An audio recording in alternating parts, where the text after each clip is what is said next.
This is Karen with NewClevelandRadio.net, and it's time for Avoid the Maze.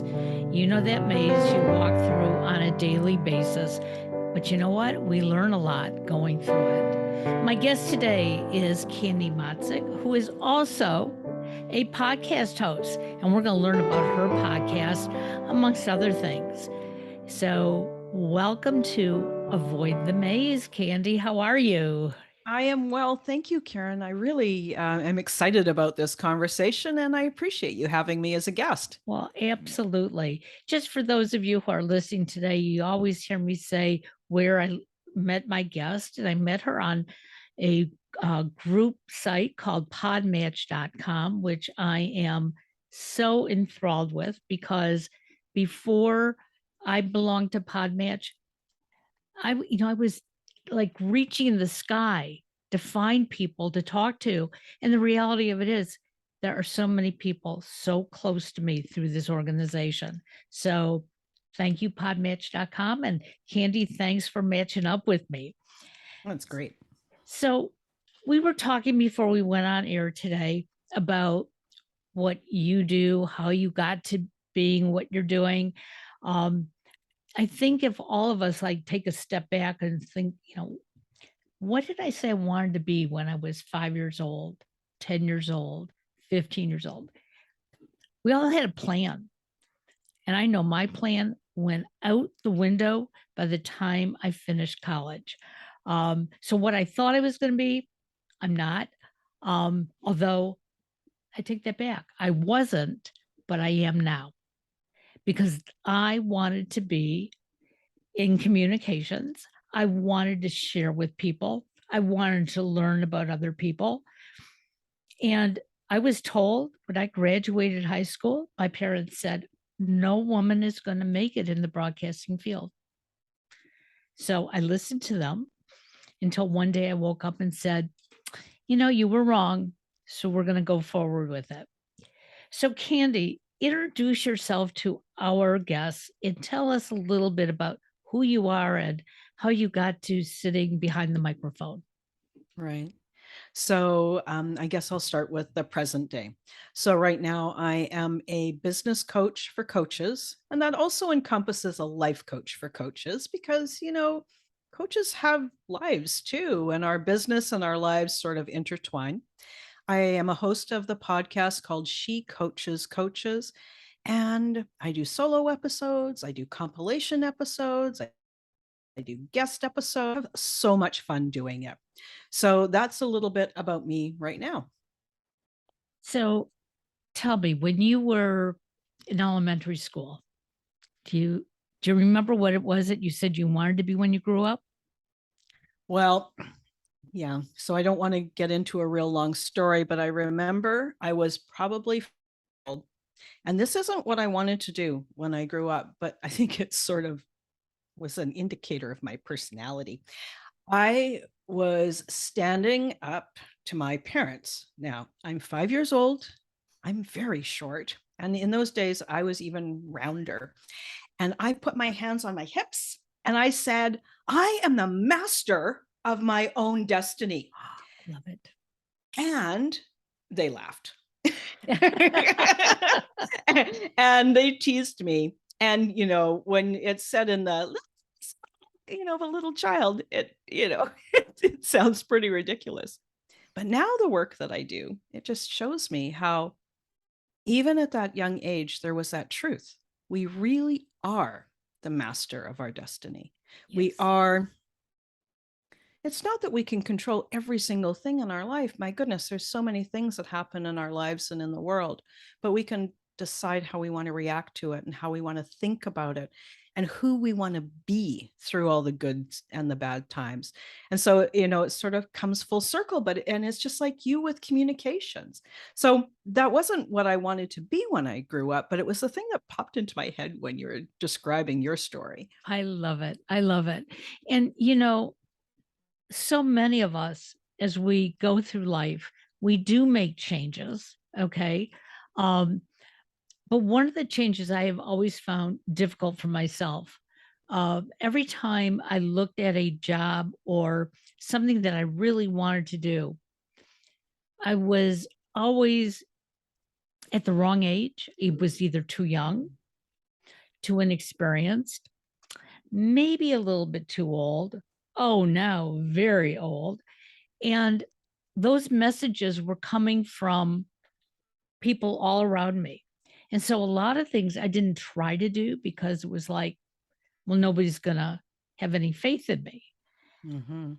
But about 10 years ago, I started realizing that ageism isn't about necessarily growing older because it starts right at the beginning that we're considered not old enough. So when you stood there at 5 years old and put your hands on your hips and stated that you wanted, to be the master of your own identity, yeah, people laughed because why? You're just this little kid. What do you know about that? But maybe you did know something about that.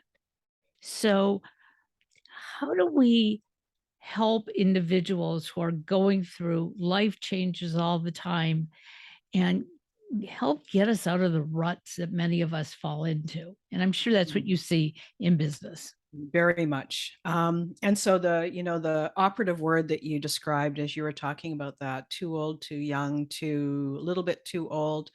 And then for my story, I would add onto that, um, too black, too female. I was very successful in corporate real estate at a senior leadership level for many years. And that is a very male dominated field. So also too female.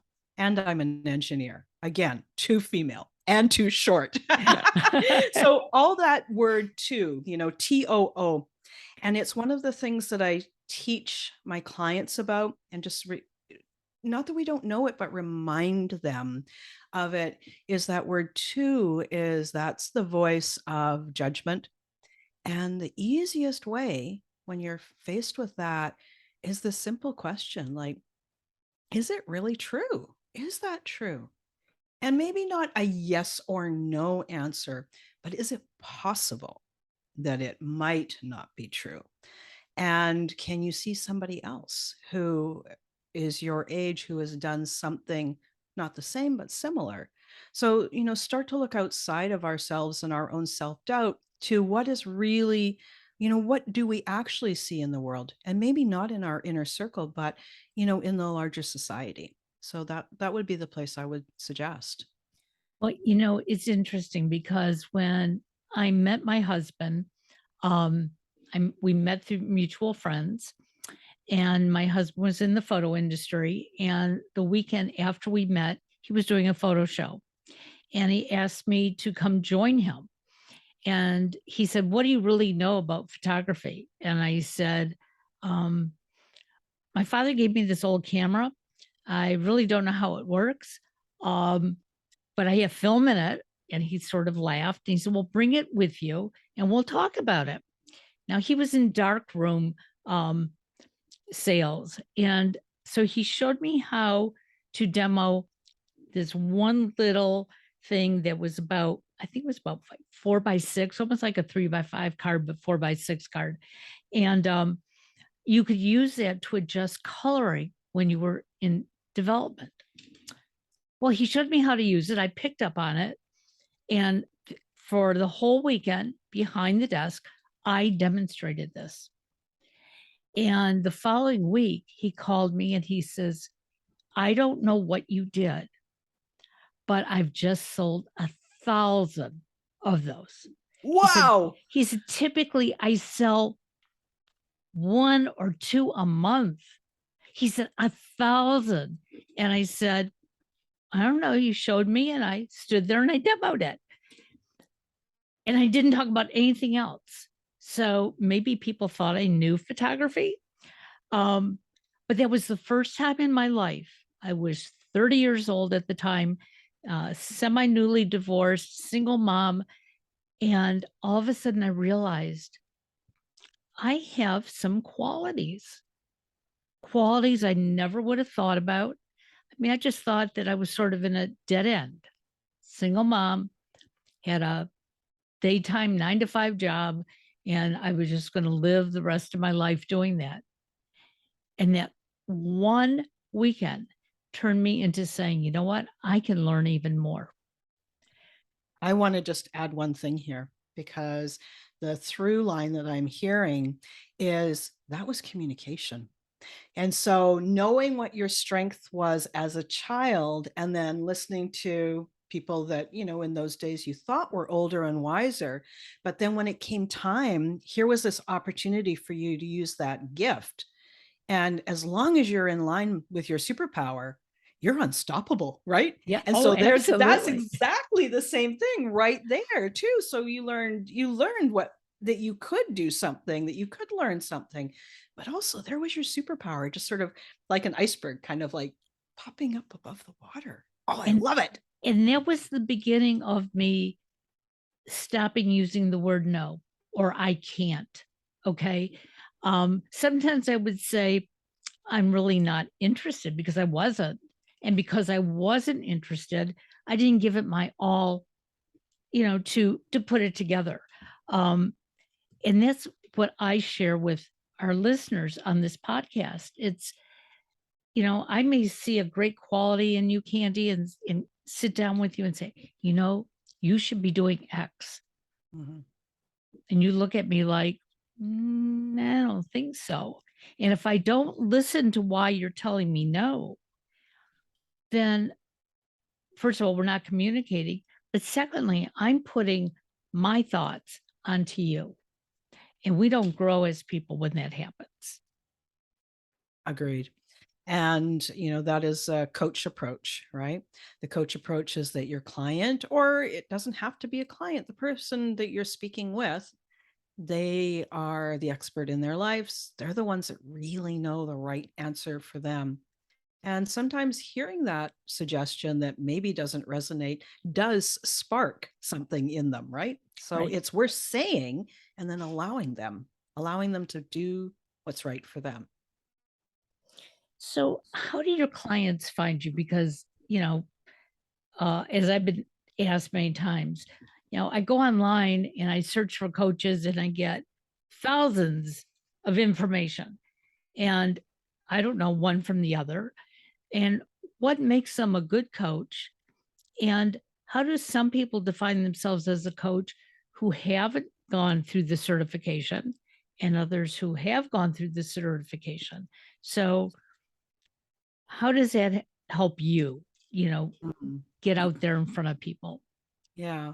So that's a many layered question. Let's start with the nuts and bolts about how people find me. There's a few ways. Um, always interested in building my practice through long-term strategy. And that usually means leveraging assets, things that have long-lasting value, as opposed to the churn and burn of social media. Now, I am on social, but that is not my prime way. So my prime way is podcasting and Pinterest and referrals from past happy clients. And those are the three main ways.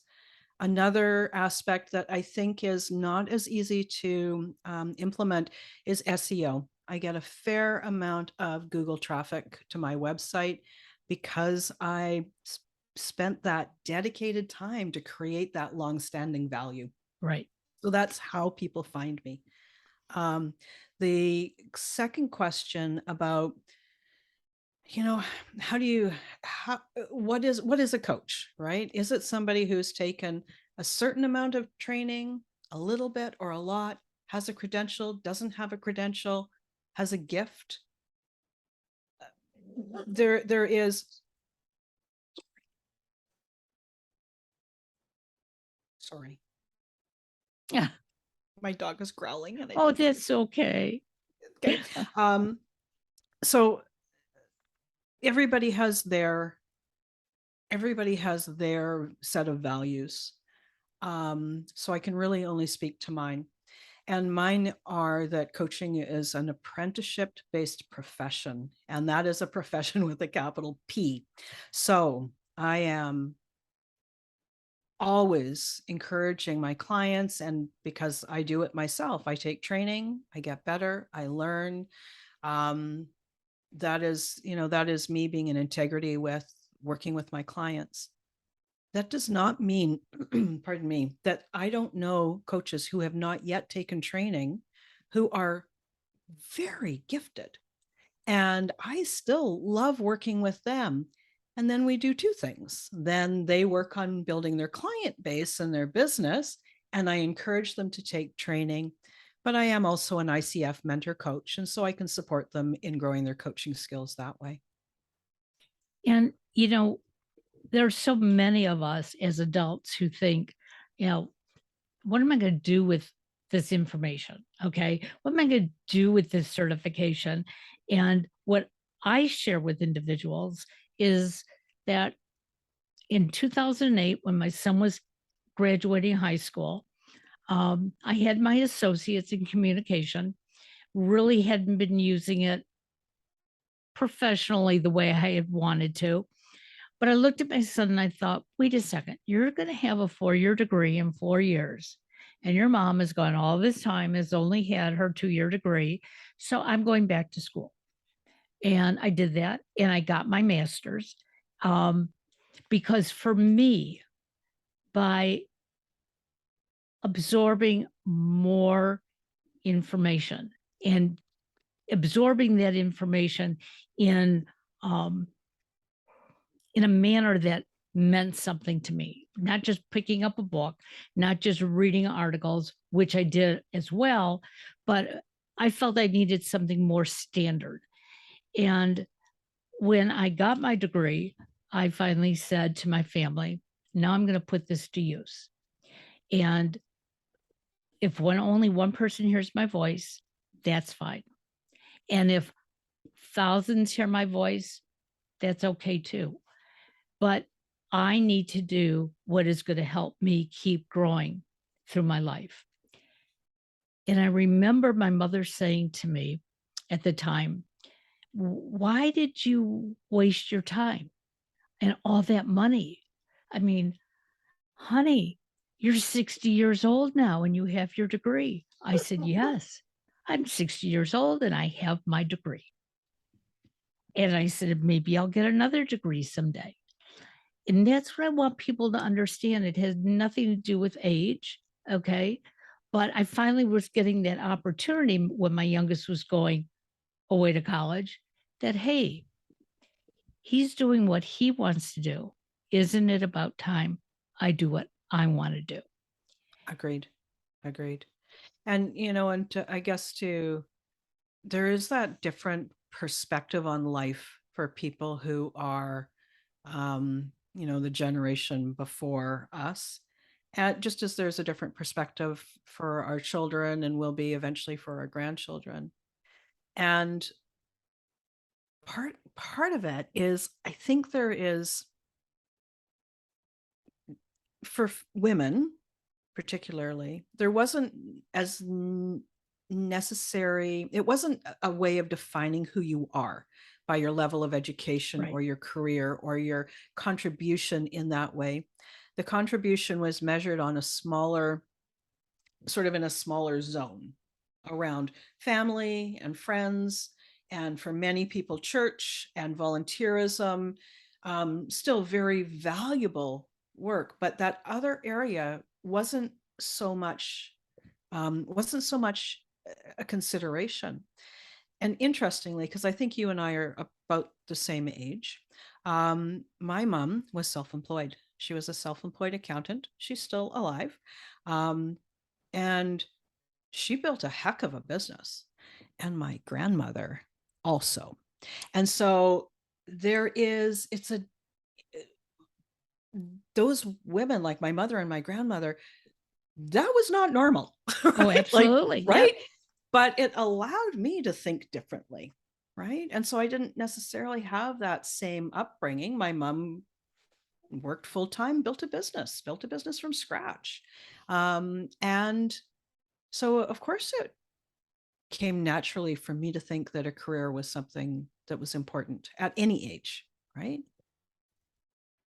Well, I did see my mother. My mother was a working mother from the time I was 9 years old. Um, she did other small jobs prior to that, but at 9, she went to work full time.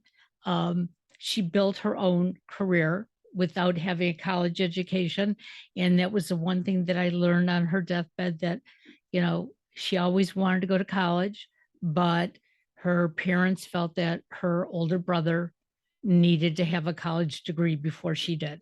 Um, which hearing that at that time, was so sad for me Mm, because, um, my mother absorbed education so well. Um, but she had a great life, and she showed me along the way. And I think that's why when I wanted to go to college and get this communications degree, that she was sort of against it, because she knew how tough it was for women to make it. And she wanted me to, if I was going to do anything, have something where maybe it'd be easier for me to get the type of job that I might want. But all that aside, even in today's society, um, women still are being judged when they are too old to be approachable for a job. Men as well. In fact, my husband just went through this. Um, he was he's in IT. He was hired by a local hospital for a project, and it was said in the contract, when this project ends, you will then become full time and go on to other projects. And yet, last week he was told, guess what? You're not mm, going full time. And he mm, knows why. He knows mhm. exactly why. His hair is snow white. And so, whether they know how old he is or not, they're making assumptions. That is tough in today's world, unless we recruit ourselves independently. Mm. Is that something that you're seeing as well with people? It is. And so I have been seeing that for a while. Um, and I think that this is an so yes, and conversation. So now with the, trend to quiet quitting, with the trend to, wanting your career to maybe take not the top billing in your life if you're of a certain age, I think there's going to be a need to have some people 50 plus, um, come back into the workforce, and we'll see how it goes. Some people 50 plus don't want to, Well, and right? and if you can make that choice and that is your choice, I say, go for it. Um, my husband and I would say up until so-called retirement age, we were workaholics. Now we like to work in areas that we enjoy, and he Mm, loves IT. So, whatever he can pick up in IT, that's what he does. Um, he can spend hours on the computer at night learning something new. That's his enjoyment. The same way it is with me with podcasting and putting together websites. It's not work to me. yeah.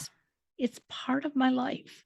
And Yes, yeah. and I think when we can make our work part of our life, and I'm not saying our whole life, but part of our life, we're so much more successful. I agree.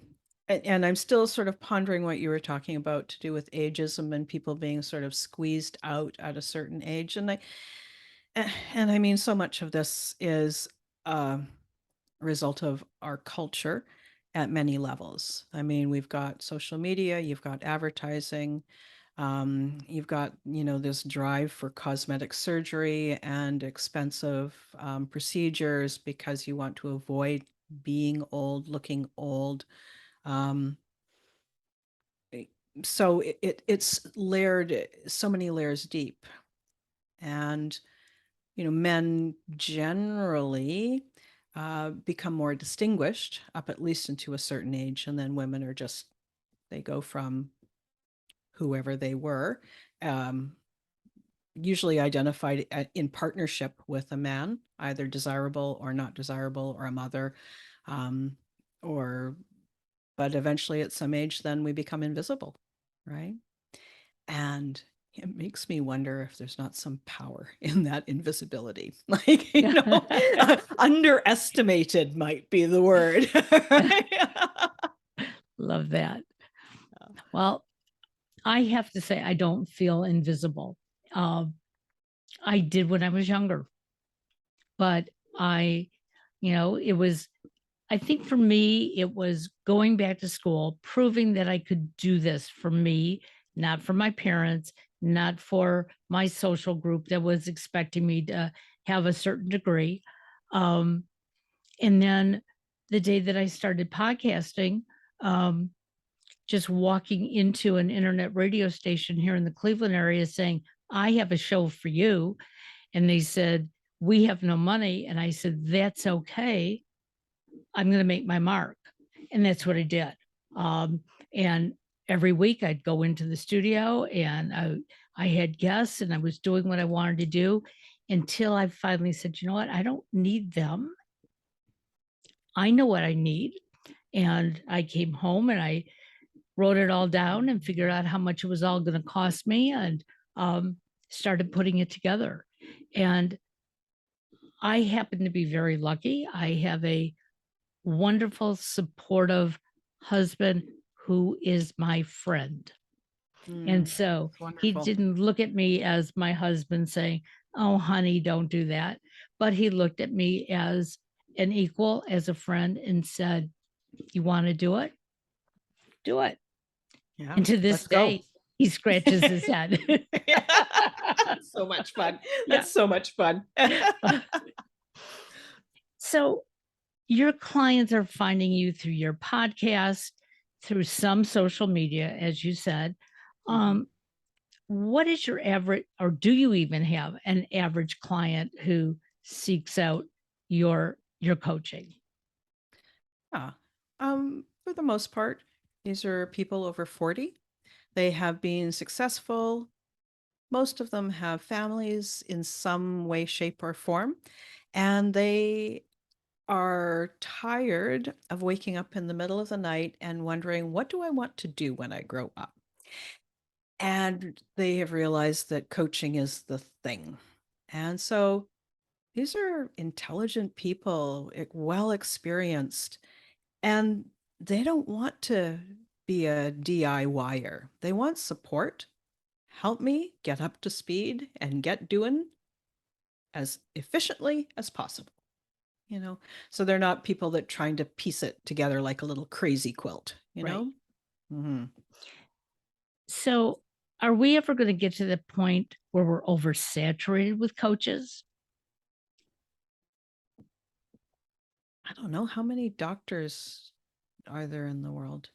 You know, I think of, I mean, I don't have any health concerns now, but I have my family doctor.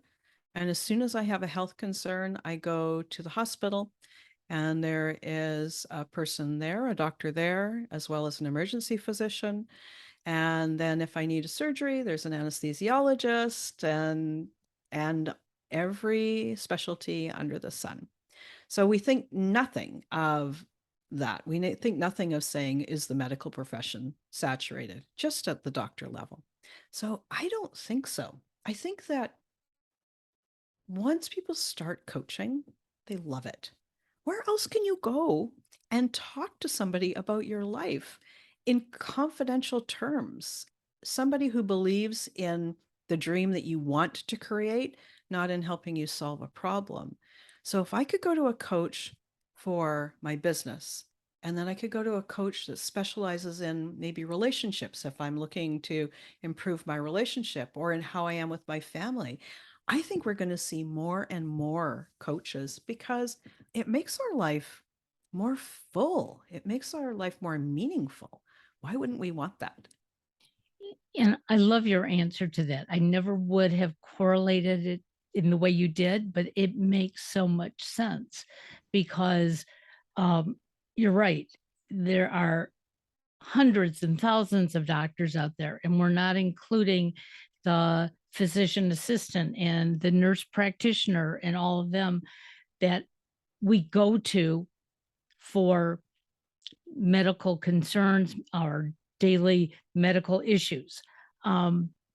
Because somebody had brought up this question to me last week. They said, "Well, you're a coach advocate, Karen. What does that mean?" I said, "I advocate for individuals to seek out coaching because so many of us walk around day after day saying, I wish I had, I wish I had, I wish I could." And, sometimes I'll look at them and I'll say, stop. You can if you want to. You may not know how to get there. But if you talk to somebody who's been down that road, you can learn some things. Don't have to do it exactly the same way. In fact, I just helped somebody put together a podcast, and they said they just wanted to do it on their phone, no other way. So I helped them find out, you know, the best way to do that rather than holding the phone in their hand and it shaking. I said, these are certain things that you can use, and your phone will be stable and you will be stable. And they hadn't thought about it that way. They thought they were just going to hold the phone. Um, and so I realized that there's a need for all of us. Excuse me. And we have to stop being afraid of taking the chances. I mean, That's right. the Yeah. worst thing that can happen, my father taught this to me ever since I was little. Somebody's going to say no. And if they say no, that's one no. Eventually, somebody's going to say yes. Yeah. And it would be like, yeah, but I don't want to hear a lot of no's. And he'd say, then refine what you're talking about. Interesting. I like that. Refine. So, and that's learning, learn and Oh, tweak, right? absolutely. Like Absolutely. active learning. Amazing. What great wisdom. So you have a podcast and you've already told us sometimes you have guests, sometimes you do it alone. What is it like? Because I've never done it alone. Okay. And I envy people that can do that. I'm been playing around with it, but I sometimes find when I'm trying to do it, I'm waiting for somebody else to talk to me. And that's not what happens. So what is a great way to get to share information on a podcast where it's just you, the microphone, and the camera? Okay. So I think the first 20 episodes I recorded them in my bedroom closet. And so right away, that atmosphere takes a whole bunch of pressure off because if I'm standing in amongst my husband's shirts and my clothes and all of that, it doesn't feel as tense. So that's the way I Yeah. start. Every type of episode has its good points and bad points. I love the conversation of interviews. And a lot of times I'll handpick some of my clients and interview them because it's a win win. It helps people that might work with me hear what I am like with the client, and it helps my clients because they're coaches create an asset to help them. On the solo episodes, I'm trying to put it into words. I have I off because I go into flow when I'm coaching and I can recreate that for my solo episodes. And so oftentimes I have a list of topics that I know I could talk about that leverage my expertise and my experience and all of that. And then I will actually start to kind of write it. And I can just hear what needs to be said. Then when I have my notes and I read them, it's just like I'm coaching somebody. It's there is no time. And my only goal is to make sure that somebody who found that episode would get help and would be able to do something out of it. So it's surprisingly easy. Yeah, it's surprisingly easy doing the solo episodes, but I think it's because I approach it just the way I approach a one-on-one coaching session with somebody.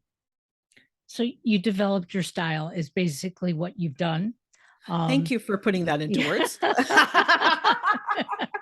um, and when I've done these on my own, it's funny. I'll let my husband see it, and he always tells me they're great.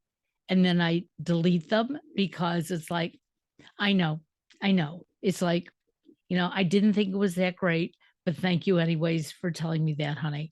Um, he's my biggest champion, but sometimes I think that's at my detriment because he's going to tell me everything I do is great. And, we all know we're not perfect. Um, and that's brings me to the part of coaching that I love, and that is we get to see that the person who is guiding us is as vulnerable as we are and is as human as we are. Whereas compared to when I've gone to a therapist and the therapist sits somewhat of a distance away from me with that pad of paper, writing lots and lots of notes. Um, and then at the end of the session is jumps right in and says, okay, I'm going to see you again. And it's like, whoa, I haven't even digested what we've been talking about in here. And sometimes um, I'm wondering, how do you understand all this other than the books you read? Mm. Whereas the coaches I've worked with, I'll get tidbits about how they got there, how they know this, the experience that they had. Like you just shared in the beginning, you did your recordings in a closet. Wow. Wouldn't have thought about that. That might actually help me. Okay. Because as I sit in my studio, okay, um, I just feel like everybody's watching me, even when I'm here alone. So that might Mhm. be an That interesting way of might putting it be. together. So, Yeah. Can I ask you a sure, favor, though? sure. Never delete any of those not perfect episodes again. Yes, I know. Yep. There may be a use for those, and you don't know what it is yet. It could be something amazing, right?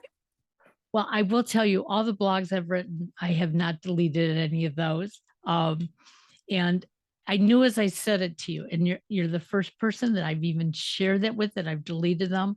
I know some of my uh, coaches who have become my best friends are probably going to, when they hear this episode, they're going to be calling me and yelling at me and saying, "What did you do?"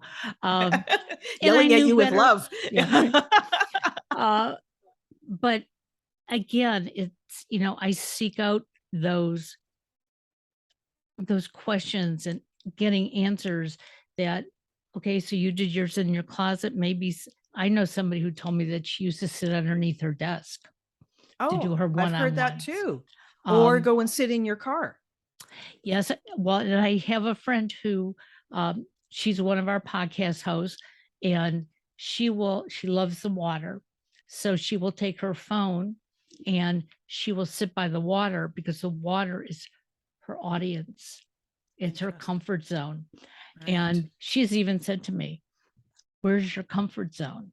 And I live Mm. in the middle of a park system. And I said, "Right here in the park." And she said, "So for those individual ones, why don't you take a walk through the park?" And I thought that might be a good idea as well. So, you know, uh, you can learn from other people, but you got to learn from yourself what makes you the most comfortable. Right. And if your strength is in these conversations, is it just stay with your strength? Like what's the most fun, right? Like that's the thing. Yeah. I like the variety. That's my thing. I like variety. So, Well, and I just thought, maybe it might help me on certain days because one of the things I do know when I write down my dialogue, it makes me feel so much better. Those things that are going through my head. And I thought, well, maybe I could use those as, uh, solo podcasts. And I still might, or I might still just keep writing. I have to think about it because I'm not ready to make that decision. good. And you don't have to. Absolutely. So, how can our listeners find you and get to know you better? Hmm. So the easiest way is to come and listen to my podcast. She coaches coaches, and it's on all the players. That is the easiest way. I've also got a website, of course, as do we all, and you can check me out at candymotsek.com.